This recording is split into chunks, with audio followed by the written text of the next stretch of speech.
told him, I says, "Hey Chuck, was you ever wrong?" And he said, "Well, I was once. It was that time I thought I was wrong and I really wasn't." So, anyway, what a guy.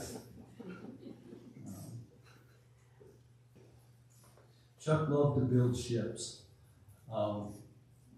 When I first got to Chuck's house years in, he'd take me downstairs and show me all the different ships that he's built and the time that he'd spent, and he loved clipper ships. And I can see several people in the room who actually have ships that Chuck made. Chuck would build these beautiful, beautiful clipper ships, and he'd build them 100% scale. I mean, not 100% scale, but he'd build them to scale. So everything that was in that ship would be shown on the replica that he did.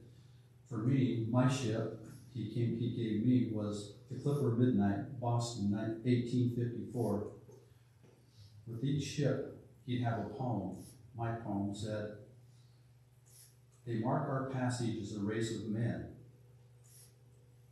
Earth will not see ships such as these again."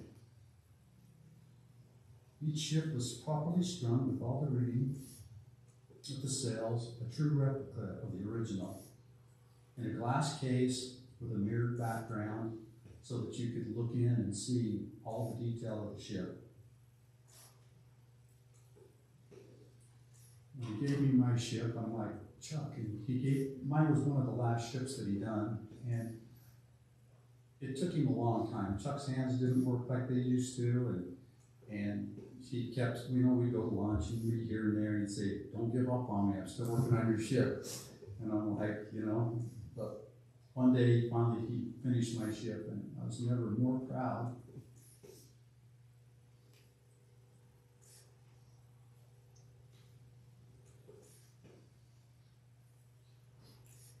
To receive a gift like that, and I was that day. Chuck loved to go to Hawaii. Most of the people in this room, a lot of people in this room have been there with him.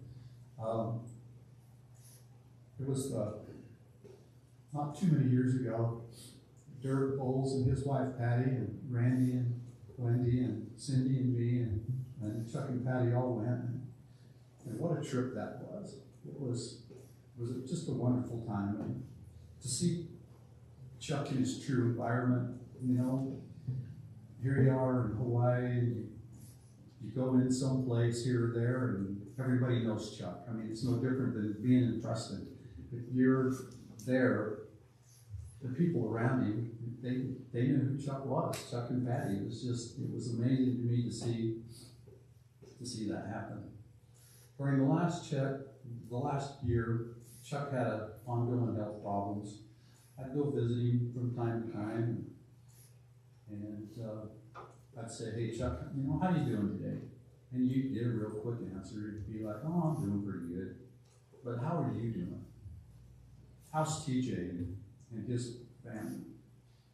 Chuck was always more concerned about others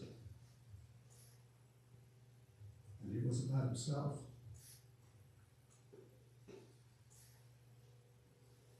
He'd always say, "No, I'm pretty good, but I'd be dead if it wasn't for Patty."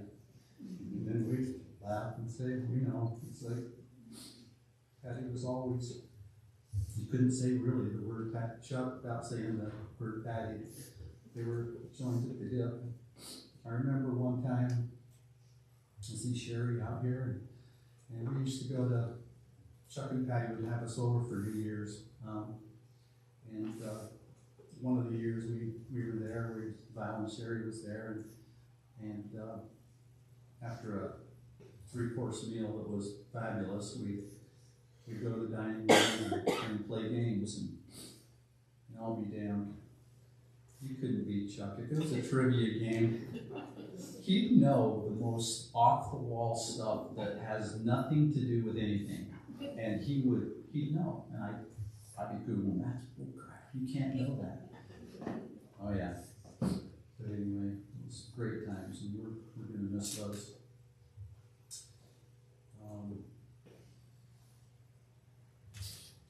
I was lucky enough to visit Chuck on the Saturday before he passed.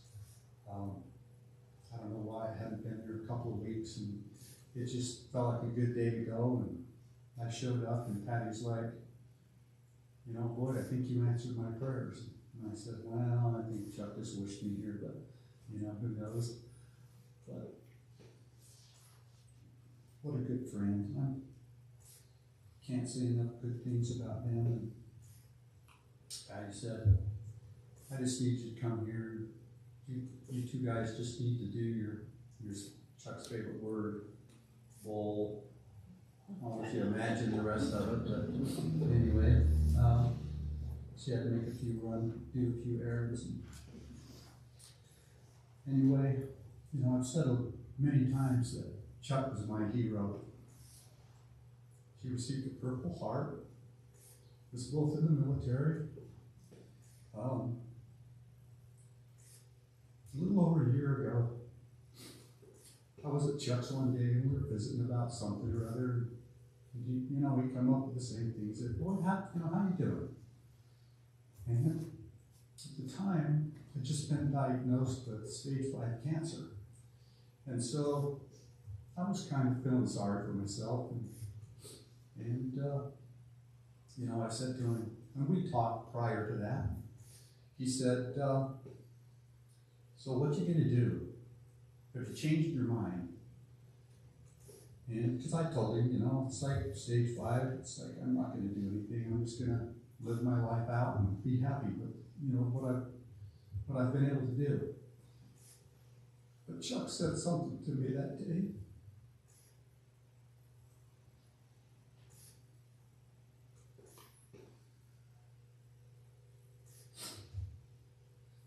He sat there for a minute and he said, you know what a soldier would do? He'd take 2 salt tablets and drive on. Now, for all of you that knows anything about the military, any branch of the military, when times get rough, salt tablets don't do anything for you, but that's the motto. You just take 2 salt tablets and drive on. So, 1 year later, I'm still here. I had the surgery, had a heart attack, and along with my nitroglycerin that I carry just in case, I carry 2 salt tablets just to remind me to drive on. Chuck, I'm gonna miss you. Patty, I'm gonna be here if you ever need anything, you know you can call. But as one last respect, Chuck, one last salute till we meet again, my friend.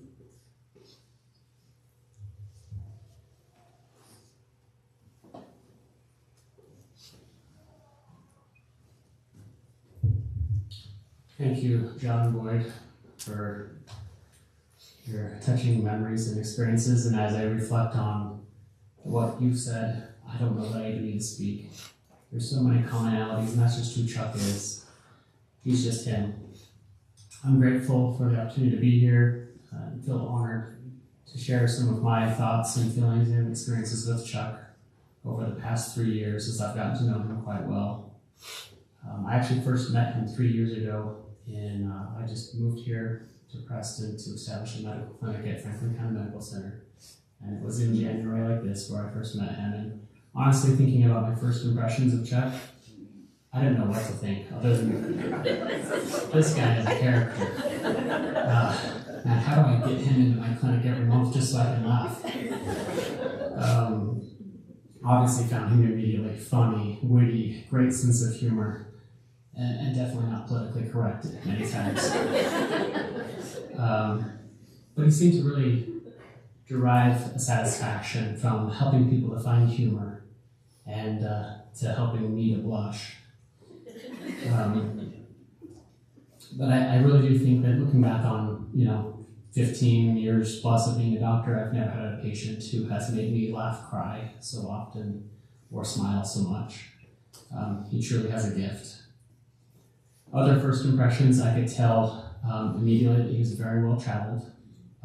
in more ways than one, and definitely was very socially adept. It's been mentioned about his intellectual aptitude, and I think that was also a first impression, is this guy knows his stuff. Just as an example, recently my wife and I were going to go to Thailand, and all of a sudden he starts blabbering out a bunch of Thai language, and I was like, you haven't been there in like multiple decades, what the heck? I can hardly remember English sometimes. But that's just how he was. He was able to somehow store and recollect fun facts about everything and people. And I think that's what helped draw a lot of people to him, is he would mention something from a conversation 9 months earlier, and it wasn't just, it was meaningful facts. Speaking of this Thailand, he was telling me about Thailand from many decades ago, and he had this huge grin on his face, and he says, you've got to go to Pat Pong Road. I looked it up. It's the seediest red light district in India. So no wonder he was grinning when he told me that. It's been mentioned he was part of Mensa International. I think that you not only have to talk your way into it, but you also have to score 98th percentile or higher on an IQ test. As you know, he went to UC Berkeley. He graduated in less than 4 years while working full-time. Those are testaments to just how gifted and intellectual he is. When he found out I went to the University of Washington for medical school, there was nonstop bantering for the next 3 years about who carried the most water on the football field and intellectually. But we were finally able to find some common ground. We both had a disdain distaste for USC and UCLA, so that pulled us together. So early on, within 9 months of our association, he was in clinic one day, and he really, at that point, I still didn't know quite how to take him, and he really surprised me. And it's been mentioned, he went to Hawaii with a whole bunch of you. Well, he invited my wife and I to Hawaii, and I didn't know how to take that. I'd never had a patient extend an invitation like that.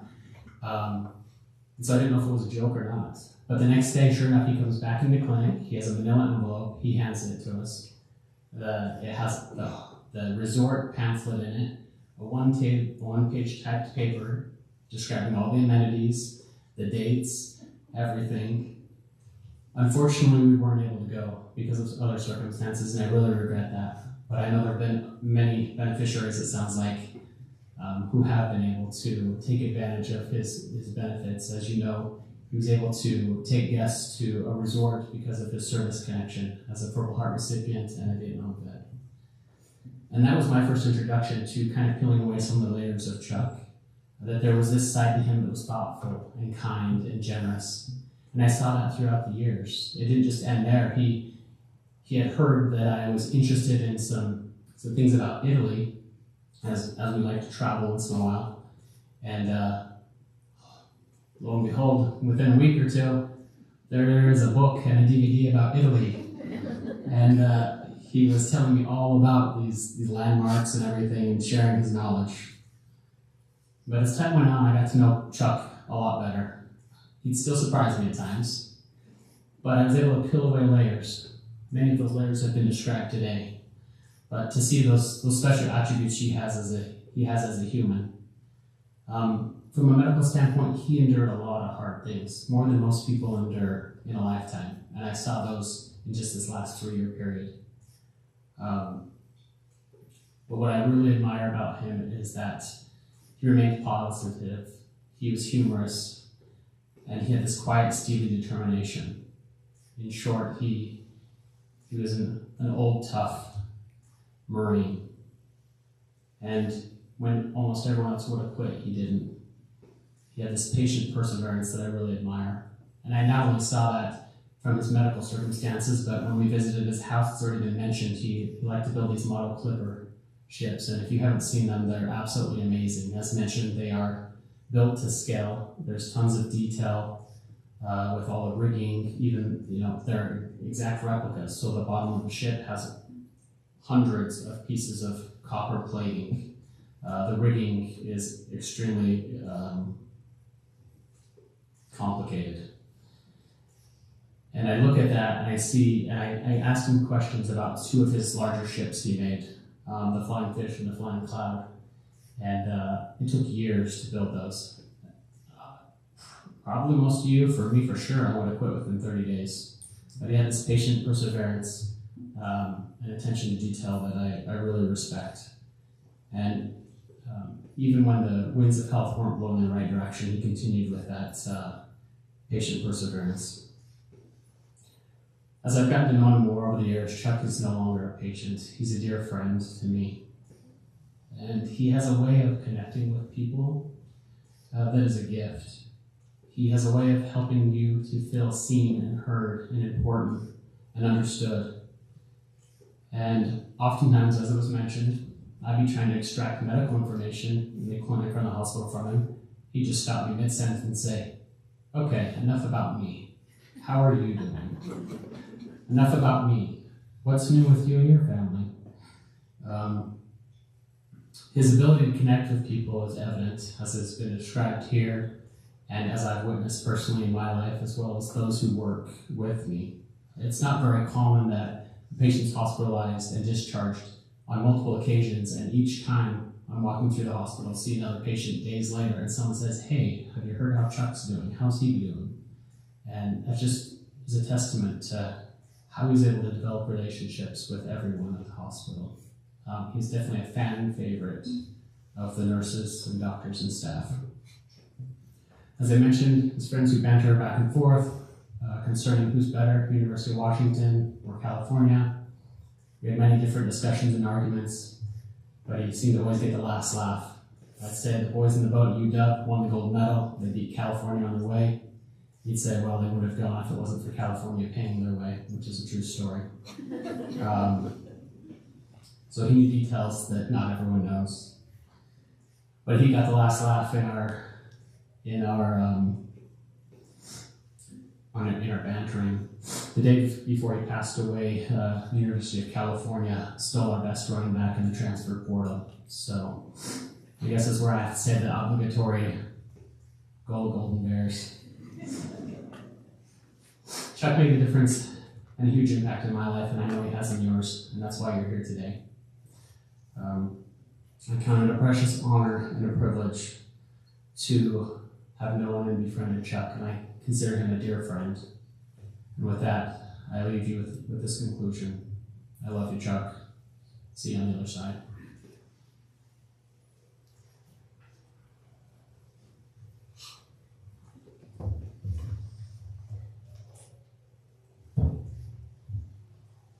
This is one of Patty and Chuck's favorite Hawaiian songs, recorded by John Helen.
Will you take another look at Chuck on your program?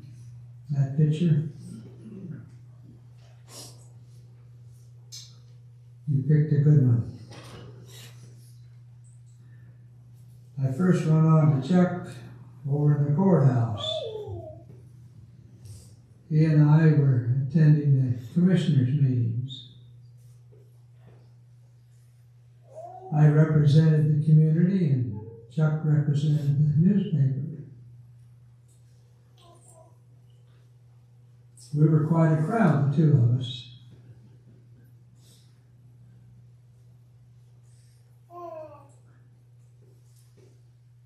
But every time I saw Chuck and he had that smile on his face, I knew he had something to tell me, and before he got through, I'd be giggling and laughing. He would observe something that was kind of special and unique in the way he looked at things.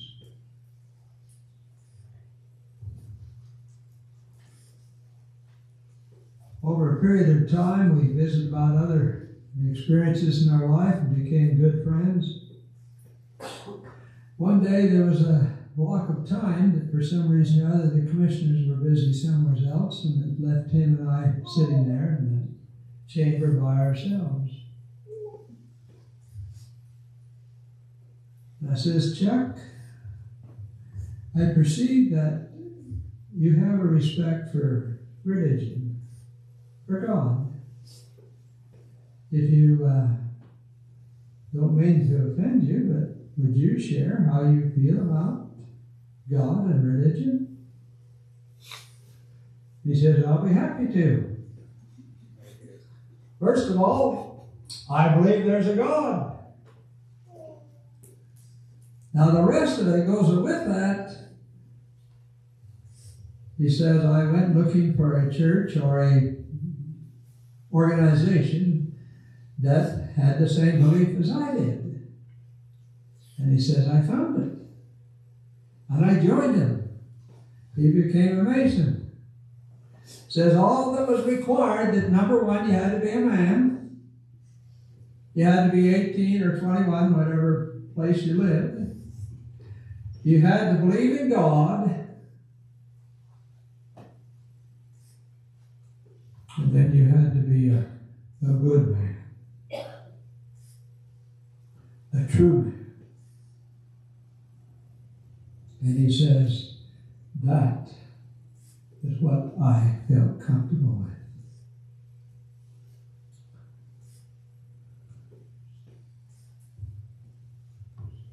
By the way, if you haven't had an opportunity to meet Chuck's brother, Larry, you don't need to meet him, but if you can catch him talking to somebody else, you watch his gestures and the way he conducts himself, you'll say, oh, Chuck's back. Never seen such a likeness. Such a beautiful likeness. Now, looking into the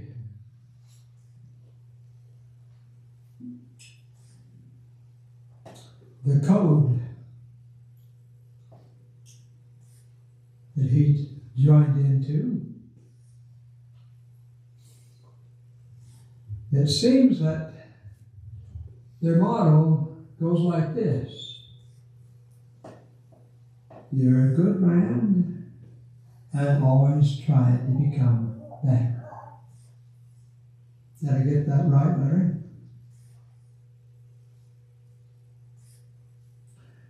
Be a good husband, but always try to be better. Be a good father, and always try and be better. And be a good community man, and always try and make it better. And Chuck loved this community. He was always trying to make it better. as you read in his obituary, the only regret he had is he didn't get here sooner. And if he did, he'd have done more good sooner also.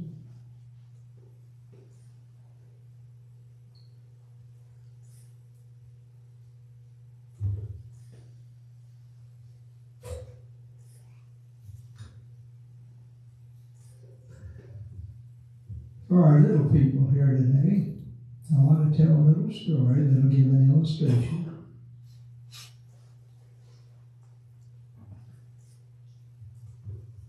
of how Charles, our special Charles, I only use that word on special occasions. The rest of the time it was Chuck.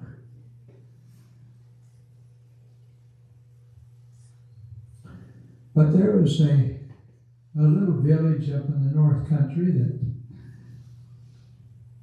in the wintertime all they used was dog sleds. They had dog teams and they were able to use them and move around as they needed to. But to break up the boredom, they would have dog races, dog sled races every once in a while. They had a great big lake that was froze over so they could go anywhere they wanted on it, and so they could run these races against each other. It'd take several hours, but there was one musher who had his set of dogs that was in the race, and they were moving good, at a pretty good clip, but he was losing ground. He was falling behind. And then his team all of a sudden slowed down and stopped, and the dogs laid down. Well, he yelled at him, he hollered him. Finally, he walked up and got down right next to each dog and said, "I don't know what your problem is, but if you don't get up and start perking around here and get ready to run it again, we're quitting and going home." He says, "I know that we're not going to win a race now. We're so far behind. But you need to get up and run your heart out. Because the only thing that's important is how you are able to become the best team you can become." And then maybe the dogs got up and off they went, running just as hard as they could run.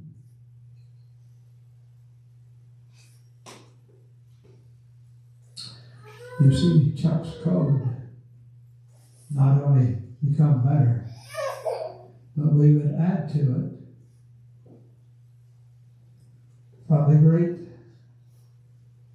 Creator, the supreme power, has added another element in our lives, and that is not only become better, but literally become the best you can become.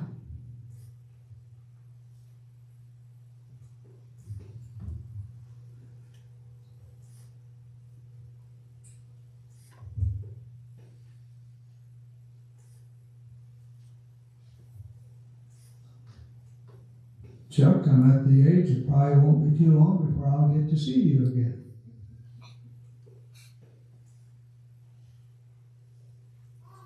And I want to see his smile and have him tell me about all the fun things he's been doing, especially all that time in Hawaii he's been on the beach.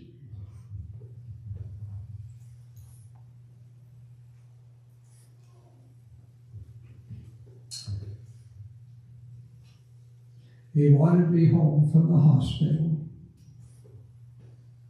and he got his wish that he could come home. And then the next day,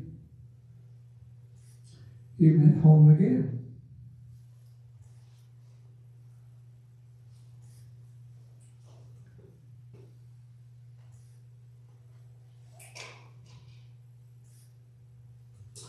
That supreme creator has a home for every one of us.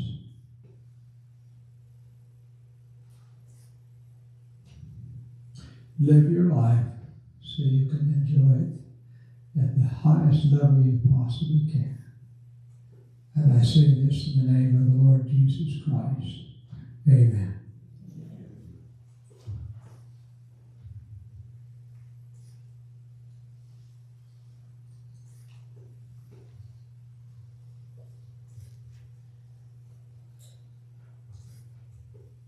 We'll now have our closing prayer, right?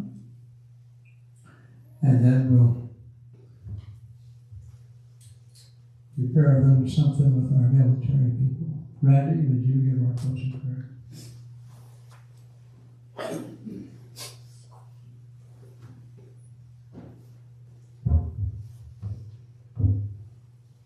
Our Father in heaven, we are so grateful this day for all the wonderful messages that we have heard and all the wonderful stories about our wonderful friend, Chuck Chesney. We're grateful for our association with him. We're grateful for the light that he brought into our lives through his sense of humor, through his knowledge, and through his friendship. We're so grateful for his service in the military and in the communities. We're so grateful for the freedoms that we enjoy due to his service and for all our servicemen and women. We ask you, Father, thou would be with his lovely wife. Watch over and protect her and give her the strength that she needs to continue throughout this life so she can join him again. We're grateful for having to know him and for the influence he has. And we say this in the name of Jesus Christ. Amen.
Detail. Attend.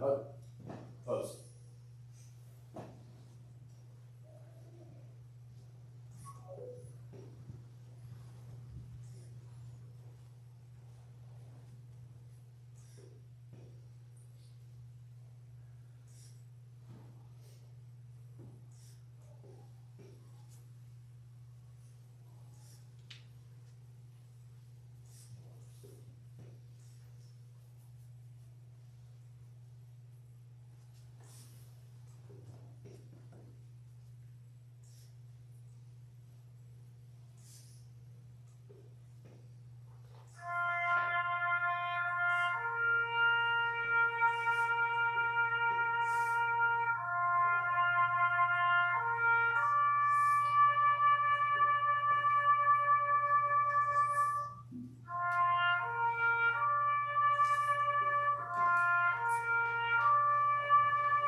recognition.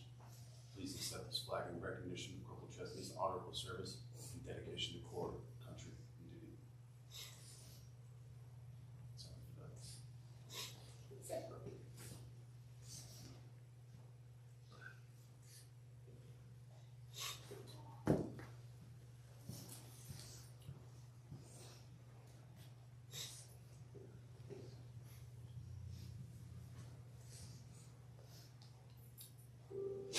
I'd like to invite those that are helping us pallbearers to come this way, please.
Thank you.